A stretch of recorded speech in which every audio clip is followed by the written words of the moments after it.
உங்களுக்கு mind power இருந்தால், mind power என்ன? படிப்பது, கற்றலும் கற்பித்தலும் கடமையாக வேண்டும். அந்த கடமையில் தலைவர்கள் உருவாக வேண்டும் என்று தலைவர் சொல்வார். நீ உழைப்ப போடு. அது எங்க போடணும்? இப்போதைக்கு மாணவர்களே படிப்பில் மட்டும்தான் போட வேண்டும். திரைப்படத்தில் நீங்கள் மனதை செலுத்தாதீர்கள். நான் தம்பிமார்களுக்கு சொல்லுகிறேன், போதை வஸ்துக்களுக்கு அடிமையாகி விடாதீர்கள், அழிஞ்சு போயிருவீங்க. என் நண்பர்கள்லாம் நிறைய பேர் நம்ம சொல்ல முடியும். போதையை போட்டவன், தண்ணியை போட்டவன் வளர்ந்ததாக வரலாறு இல்லை. ஒருத்தர் ரொம்ப அறிவாளியா இருப்பேன், ஆனா அவன் பக்கமான கிரிமினலா இருப்பேன், சிக்கலா இருப்பேன். அதுதான் புத்தர் சொல்லுகிறார், அறிவு மட்டும் போதாது, அதுக்கு அடுத்து தம்மம் வேணுங்கிறாரு. அந்த படிநிலையை பாருங்க. தம்மம் என்றால் என்ன? ஒழுக்கம், அறம். அப்ப அறிவு, அறம் மட்டும் இருந்தால் போதுமா? போதாது.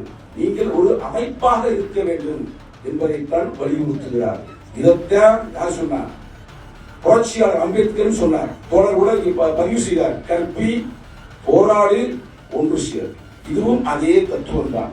அந்த வரிசையில் எங்கள் தலைவர் சொல்கின்ற தத்துவம், அமைப்பாய் திரளுவோம், அங்கீகாரம் பெறுவோம், அதிகாரம் பெறுவோம் என்று சொல்கிறார்.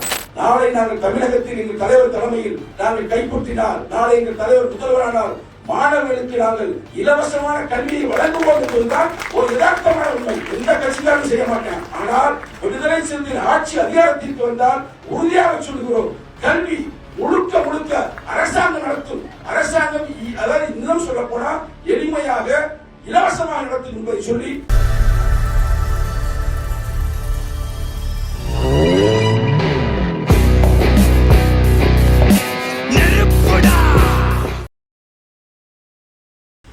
ஆசிரியர் கூட்டமைப்பின் சார்பாகவும், இளம் சிறுத்தைகள் எழுச்சி பாசி சார்பாகவும், முற்போக்கு மாணவர் அணியின் சார்பாகவும், மது மற்றும் போதை ஒழிப்பு இயக்கத்தின் சார்பாகவும் 5 அமைப்புகள் இணைந்து ஒரு மாபெரும் ஒரு நிகழ்வை நடத்தி கொண்டிருக்கிறது.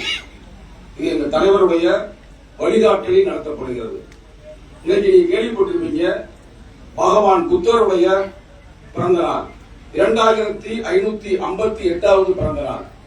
அவர் பஞ்சசீலம் கொண்டு வைத்திருப்பார். கேள்விப்பட்டிருக்கீங்களா மாணவர்களே? கேள்விப்பட்டிருக்கீங்க? யாருக்கு தெரியுமா பஞ்சசீலம் என்றால் என்ன? அதாவது ஒழுக்கம் கேள்விப்பட்டிருப்பீர்கள். ஒழுக்கம் என்பது நீங்கள் செய்யாமல் இருப்பது. ஆனால் சீலம் என்பது மனதால் கூட தவறை இணைக்காமல் இருப்பது. கொலை செய்யாதே, திருடாதே, பொய் சொல்லாதே, மாற்றான் மனை நோக்காதே, மது அருந்தாதே. இதெல்லாம் பஞ்சசீலம். அப்ப 5 பண்பாடுகளைத்தான் இந்த உலகிற்கு வழங்கினார் பகவான் புத்தர். அந்த வகையில் இந்த நிகழ்வு கள்ளக்குறிச்சியில் 5 கூட்டமைப்புகள் சேர்ந்து நடத்துகின்றது. அந்த வகையில் இந்த நிகழ்வை சிறப்பாக நடாத்தி கொண்டிருக்கின்ற ஸ்டான்லி அவர்களுக்கு, லியோ ஸ்டான்லியா, தோழர் லியோ ஸ்டான்லி அவர்களுக்கு எழுச்சி தமிழின் சார்பாக மனதார பாராட்டுக்களை தெரிவித்துக் கொள்கின்றோம். அவர் யதார்த்தமா கேட்டார் தலைவர்கிட்ட, இது மாதிரி ஒரு நிகழ்வு நடத்த போறேன்னு. அப்ப நமது தம்பி இருந்தாப்ல, மாணவர்களுடைய முற்போக்கு மாணவருடைய மாநில செயலாளர் இருந்தாங்க. ஏதோ ஒரு நிகழ்வு நடத்த போறாரு, ஒரு 10 மாணவர்களை அழைத்து என்றுதான் நாங்கள் நினைத்தோம். ஒருவேளை நீங்க இப்படி இதை நடத்துவதாக இருந்திருந்தால் எழுச்சி தமிழரை இந்த நிகழ்வுக்கு வந்திருப்பார். அந்த வகையில் மாணவர்களை சந்தித்ததில் மிக்க மகிழ்ச்சி. அதுவும் ஒரு நல்ல நாளில் எல்லா தலைவருடைய பேர்களை எல்லாம் அழைத்து பேசும்போது ஸ்டான்லி அவர்கள் சொல்லுவார்கள். ஏனென்றால் நீங்க சாப்பிடுற பொசிஷன் இருக்கிறீங்க, இந்த நேரத்தில் பேரை சொல்லி உங்க டைத்தை வேஸ்ட் பண்ண விரும்பல.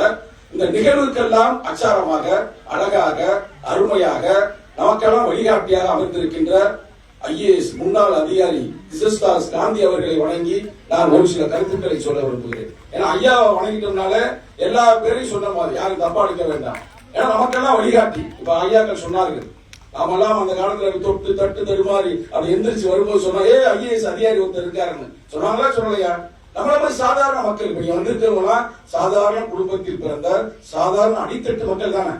நம்ம நம்ம அப்பா அம்மா மிராஸ் இல்ல, சாதாரண மக்கள். இப்ப என்னைய கூட நீங்க எல்லாம் நினைப்பி, ஐயா இப்ப உட்காந்து அதான் கேட்டாரு, நீங்க கட்சியுடைய இளைஞரணி மாநில செயலாளராக இருக்கிறீர்கள், என்ன படித்திருக்கிறீர்கள் அப்படின்னு கேட்டாரு.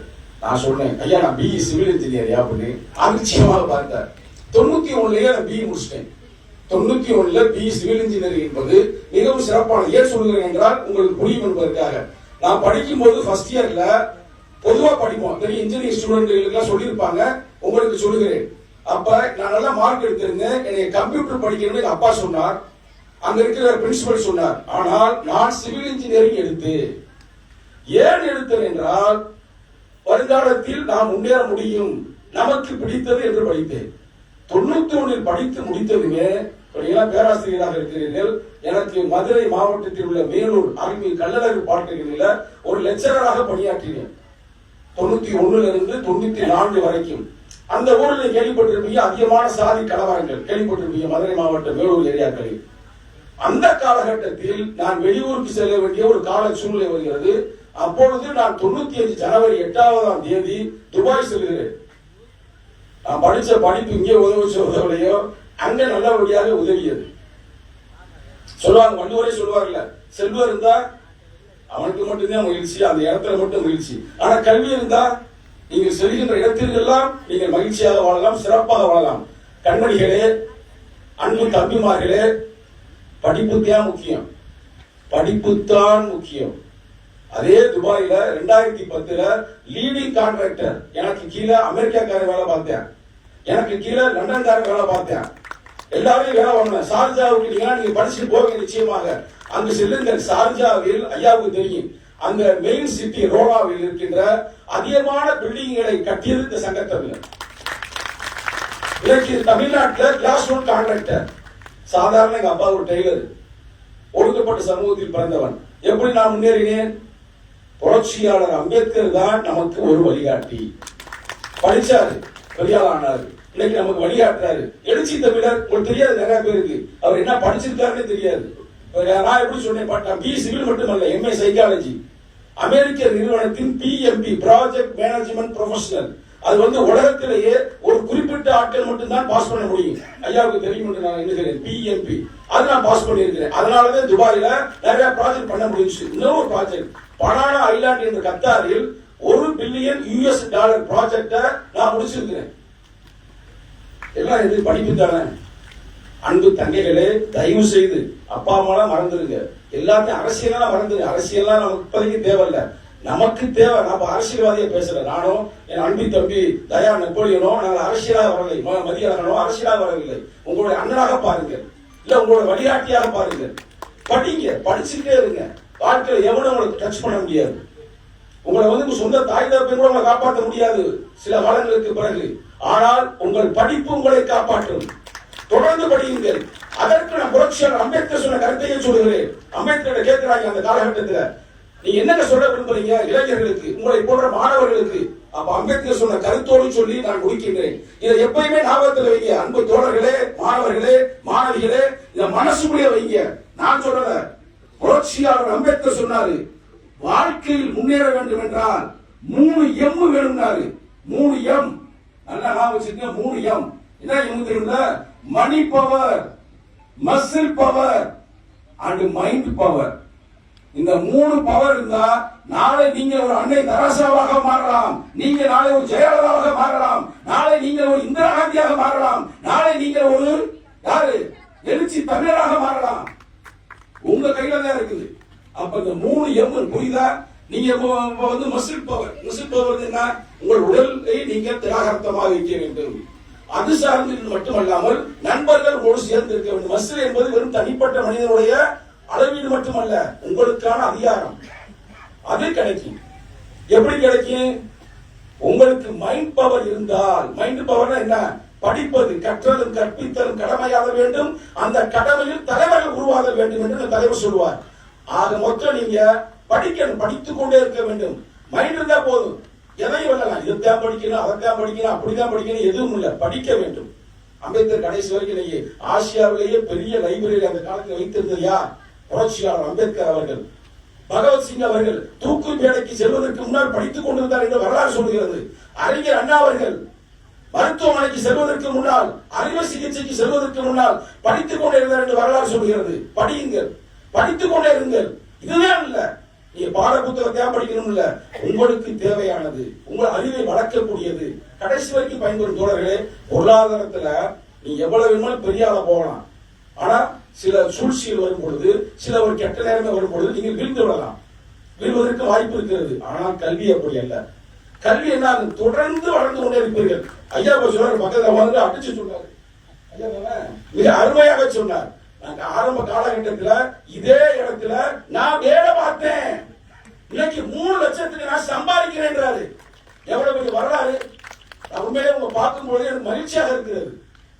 நண்பர்களே, தோழர்களே, நான் மீண்டும் மீண்டும் ஏன் சொல்றேன்னா, எல்லாம் அணி. எனக்கெல்லாம் வந்து துபாயில கடைசியா நான் சம்பாதிச்சது மாசம் 10 லட்சத்துக்கு மேல மாசம் மட்டுமே வருமானம். நான் அதையெல்லாம் பெருசா நினைக்கல. எங்க தலைவரை நான் உள்வாங்கிய பிறகு, எங்க தலைவர் உருவாக்கிய அமைப்பாய் திரள்வோ என்ற ஒரு தத்துவத்தை படித்த பிறகுதான் எனக்கு அரசியலே தெரிந்தது. நான் 25 வருஷம் துபாயில இருந்தேன், எனக்கு எதுவுமே தெரியாது. எப்படி எனக்கு இந்த எண்ணங்கள் வந்தது, இந்த பேச்சு திறமை வந்தது என்றால், எங்கள் தலைவர் எழுதிய வாய்ப்பு இருந்தால் படிங்க, இப்ப வேண்டாம், படித்து கல்லூரிக்கு சென்ற பிறகு அமைப்பாய் திரள்வோம் என்ற புத்தகம். அது மட்டுமல்லாது புரட்சியாளர் அம்பேத்கர் எழுதிய 37 தொகுப்புல, நல்லா கேட்டீங்க, நிறைய பேர் படித்திருக்க மாட்டார்கள். நம்ம ஐஏஎஸ் அதிகாரியா படித்திருப்பார், நிறைய பேர் படித்திருக்க மாட்டார்கள். அந்த புத்தகம் வாய்ப்பு இருந்தால், அதில் பல புத்தகங்களில் சிறப்பான புத்தகம் 37வது தொகுப்பு. அதை படியுங்கள். படித்தீர்கள் என்றால் நாளை நீங்கள் இந்த தமிழகத்தின் முதல்வராகலாம், இந்தியாவின் பிரதமராகலாம், பெரிய பெரிய அதிகாரத்திற்கு செல்லலாம். ஆக மொத்தம் அன்பு தோழர்களே, அன்பு நண்பர்களே, போட்டு நான் ரொம்ப உங்களை போட்டு அறுத்து இருக்க தேவையில்ல. ஏன்னா அட்வைஸ் நிறைய பண்ணுவாங்க, நிறைய பண்ணிக்கிட்டு இருக்கேன். அதெல்லாம் இல்ல, நீங்க போய் செய்யணும், நீங்க போய் அதை இறங்கணும். பகவான் புத்தன் கூட அர்த்தம் சொன்னார். என்ன சொன்னாருன்னா, பல பேர் பல கருத்துக்களை சொல்வார்கள், ஆனா கருத்தின் பிரகாரம் யார் வாழுகிறார்கள் என்பதுதான் முக்கியம். அதுக்கு ஒரு சின்ன கதையை மட்டும் சொல்லி நான் கதையை முடித்துக் கொள்கிறேன். ஏன்னா அது புத்தனுடைய பிறந்த நாள்ல. ஏன்னா புத்தனுடைய கருத்து எல்லாமே வருங்காலங்களில் இயேசுநாதரும் பேசினார். இயேசுநாதருடைய பைபிளை திருப்பி திருப்பி பார்த்தீர்கள் என்றால் முழுக்க முழுக்க புத்தர் சொன்ன தத்துவங்கள் தான். இன்னமும் சொல்ல போனீங்கன்னா, திருக்குறளை நான் முழுமையாக படித்தவன், ஏன்னா துபாயில் இருந்தனால. அந்த திருக்குறளில் 115 அத்தியாயங்களும் திரும்ப திரும்ப 114 அத்தியாயங்களும் திரும்ப திரும்ப பகவான் புத்தர் சொன்ன கருத்துக்களை தான் வலியுறுத்தும். அது முக்கியமான கருத்தை சொல்லி நான் முடித்துக் கொள்ள விரும்புகிறேன். புத்தர் வந்து ஒரு சீடர்கிட்ட வந்து கேட்கிறாரு, ஒரு சீடர் வந்து புத்தர் கேட்கிறாரு, என்னை வந்து சிஷியரா சேர்த்துக்கிறீங்க அப்படின்னு. அப்பா அவர் சொல்றாரு, நான் ஒரு கேள்வி கேட்கிறேன், பதில் சொல்லிட்டேன்னா அவனை சேர்த்துக் கொள்கிறேன் என்று சொல்கிறார். அப்ப அவர் என்ன கேட்கிறாருன்னா, உலகத்திலேயே உயர்வான நீர் எது?